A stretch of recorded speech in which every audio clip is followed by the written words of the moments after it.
मुल्क लूटने वालों का एहतसाब होना चाहिए। 190 मिलियन करप्शन स्कैंडल सबसे बड़ा डाका है। कौम को बताएं ये डाका किसने डाला। नून लीग के कायद नवाज शरीफ का पार्लिमानी बोर्ड से खिताब। कहा एक खलंडरे ने मुल्क का बुरा हाल कर दिया। दूसरों को चोर कहने वाला खुद सबसे बड़ा चोर है। 60 अरब खा जाओगे तो बिजली महंगी नहीं होगी तो और क्या होगा।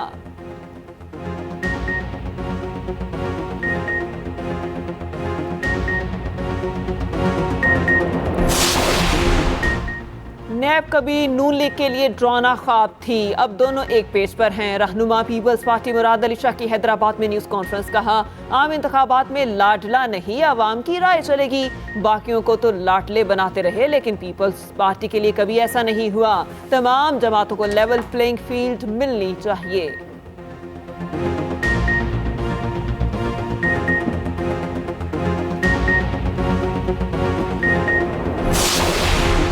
आम इंतखाबात मुलतवी होने की खबरें गलत हैं। मुल्क भर में आम इंतखाबात 8 फरवरी को ही होंगे।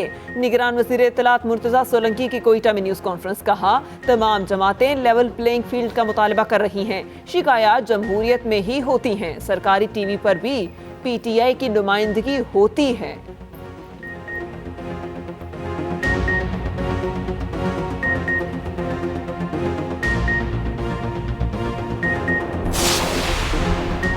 इंट्रा पार्टी इलेक्शन के खिलाफ दरख्वास्त पर PTI को नोटिस जारी। इलेक्शन कमीशन में इंट्रा पार्टी इलेक्शन के खिलाफ 14 दरख्वास्तों पर इब्तदाई समात। मेंबर खैबर पख्तूनख्वा ने कहा अब दोबारा इलेक्शन भूल जाएं, पहले इलेक्शन कराने का मौका दिया, अब इसके समरात होंगे। समात 12 दिसंबर तक मुलतवी। अकबर एस बाबर ने मीडिया से गुफ्तगू में कहा 2 दिसंबर का इंट्रा पार्टी इलेक्शन फ्रॉड था।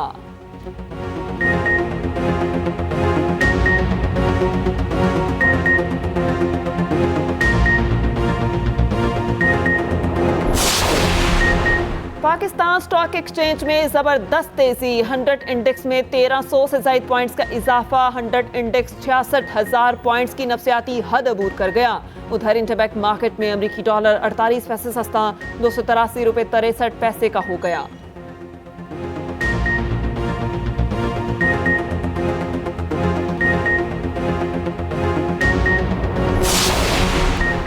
मईशत की बेहतरी से स्टॉक एक्सचेंज में तेजी का रुझान है। निगरान वज़ीर आज़म का स्टॉक मार्केट में तकरीब से खिताब। कहा सितंबर से अब तक मार्केट 40% तक बढ़ चुकी। IMF स्टैंड बाय मुआहिदे से सरमायाकारों में एतमाद मिला और हर शहरी को आज़ादी इजहार राय का हक हासिल है। हुकूमत में आते ही इजहार राय जहर लगता है।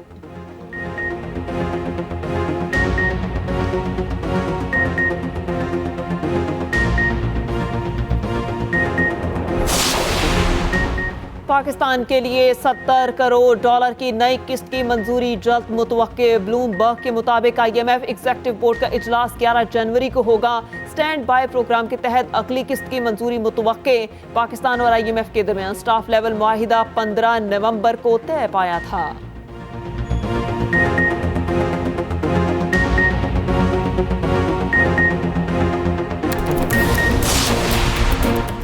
190 मिलियन पाउंड केस में बड़ी पेशरफ्त। बानी चेयरमैन PTI के शरीक मुल्जिमों को इश्तिहारी करार देने की कार्रवाई शुरू। शहजाद अकबर, जुल्फी बुखारी और फराह गोगी के इश्तिहार जुडिशल कॉम्प्लेक्स में चस्पा। एहतसाब अदालत ने तमाम शरीक मुल्जिमों को 6 जनवरी को तलब कर लिया।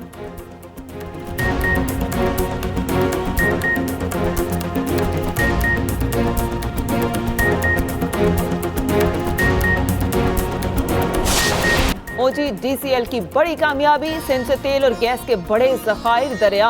तर्जुमान के मुताबिक कुएं से 85 लाख क्यूबिक फीट यौमिया गैस निकलेगी। यौमिया 360 बैरल खाम तेल के ज़खायर भी मिल गए। नई दरियाफ्त से मुल्क की इम्पोर्ट बिल में कमी होगी। आहत चीमा को बड़ा रिलीफ मिल गया। आमदन से जायद असासाजात रेफरेंस में बरी। लाहौर की एहतसाब अदालत ने महफूज फैसला सुना दिया। अदालत ने मुशीर वजीर आज़म की दरख्वास्त बराए बरीयत मंजूर कर ली। नैब ने रिपोर्ट अदालत में जमा करवाई। जज मलिक अली जुल्करनैन अवान ने फैसला सुनाया।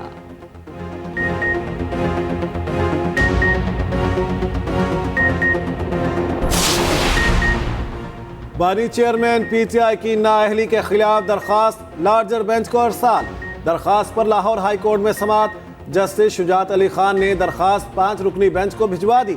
इलेक्शन कमीशन की जानिब से 5 बरस की नाअहली कलअदम करार देने की इस्तदा। दरख्वास्त के हतमी फैसले तक नाअहली का नोटिफिकेशन मुअत्तल किया जाए।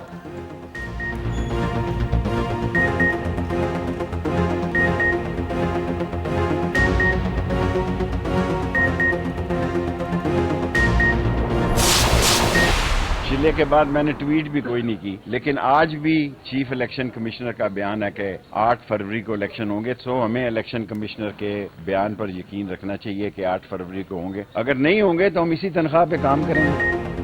इंतखाबात 8 फरवरी को होंगे। चीफ इलेक्शन कमिश्नर की बात पर यकीन करना चाहिए। शेख रशीद अहमद की मीडिया से गुफ्तगू। सरबराह अवामी मुस्लिम लीग ने कहा, इलेक्शन ना हुए तो पुरानी तनख्वाह पर काम करेंगे। इदारों का एहतराम सब पर लाजिम है। चुनने के बाद कोई ट्वीट भी नहीं किया। 2 हल्कों पर मुश्तमिल मेरी छोटी सी सियासत है।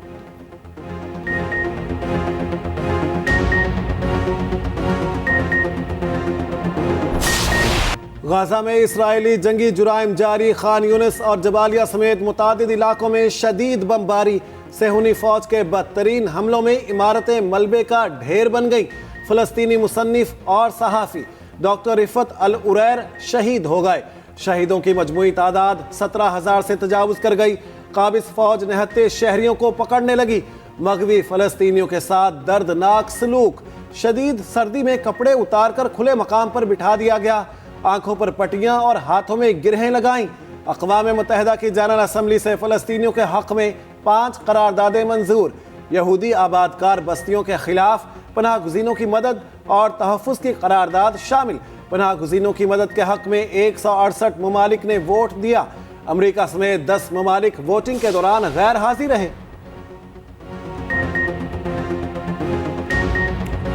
लेबनान से इसराइल पर हमलों में फिर इजाफा। हिजबुल्लाह ने एक रोज में 13 फौजी अहदाफ को निशाना बनाया। 2 इसराइली फौजी जहन्नुम वासिल। लेबनान से महाज गर्म होते ही सहूनी क़यादत की बड़के शुरू। इसराइली वज़ीर आज़म ने बैरूत को गज़ा बनाने की धमकी दे दी। लेबनान के जनूबी सरहदी इलाके में वाइट फास्फोरस से हमला कर दिया। दूसरी जानिब हमास की जवाबी कार्रवाई में तेजी आ गई। 3 रोज में 135 इसराइली गाड़ियों को निशाना बनाया गया।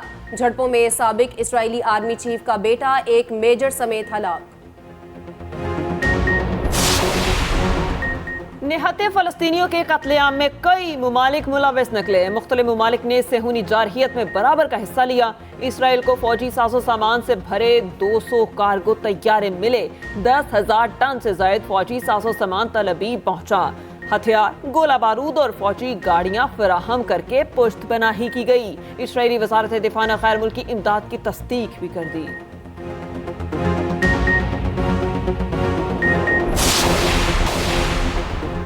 OGDCL की बड़ी कामयाबी। सिंध से तेल और गैस के बड़े ज़खायर दरियाफ्त। तर्जुमान के मुताबिक में से 85 लाख क्यूबिक फीट यौमिया गैस निकलेगी। यौमिया 360 बैरल खाम तेल के ज़खायर मिल गए। नई दरियाफ्त से मुल्की इंपोर्ट बिल में वाज़ेह कमी होगी।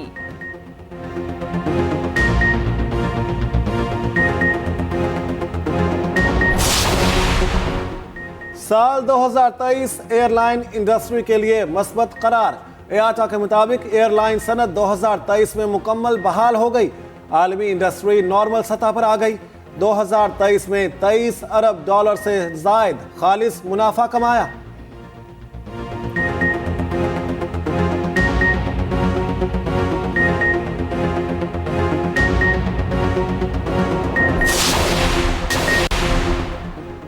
कैनबरा में 4 रोजा मैच, तीसरे दिन का खेल खत्म। वजीर आजम 11 ने 4 विकेटों के नुकसान पर 367 रन बना लिए। मैच रोइन शाह की शानदार बैटिंग, 136 रन बनाकर नॉट आउट। पाकिस्तानी बॉलर्स दिन भर में मेजबान टीम की 2 विकेटें ही ले सके। फहीम अशरफ और इमामुल हक ने एक बैटर को आउट किया। स्पिनर इब्रार अहमद अनफिट हो गए। दाएं पांव में दर्द की शिकायत। तीसरे दिन 8 ओवर्स कराने के बाद बाहर जाना पड़ा। क्या सोचा था कि न्यूजीलैंड के खिलाफ कैसे जाना है, कैसे हराना है, तो इस हवाले से हमें बताइए थोड़ा सा। बहुत बड़ी टीम थी, इसे हराना हमारे लिए बहुत खुशी की बात है। उनके घर आके उन्हें हराना, और नंबर 3 वर्ल्ड की थी और हम एशिया में पहली टीम है, उनके घर आके उन्हें जो हरा रही है, तो हमारे लिए बहुत खुशहाल बात है। पाकिस्तानी वुमेन के पास टीम न्यूजीलैंड के खिलाफ व्हाइट वॉश का मौका। वुमेन टीम 2 मैचेस में न्यूजीलैंड को शिकस्त दे चुकी। पाकिस्तान और न्यूजीलैंड के दरमियान सीरीज का तीसरा मैच कल खेला जाएगा। सीरीज में बेहतरीन कारकर्दगी दिखाने वाली नतालिया परवेज ने मॉर्निंग शो एक्सप्रेसो में शिरकत की।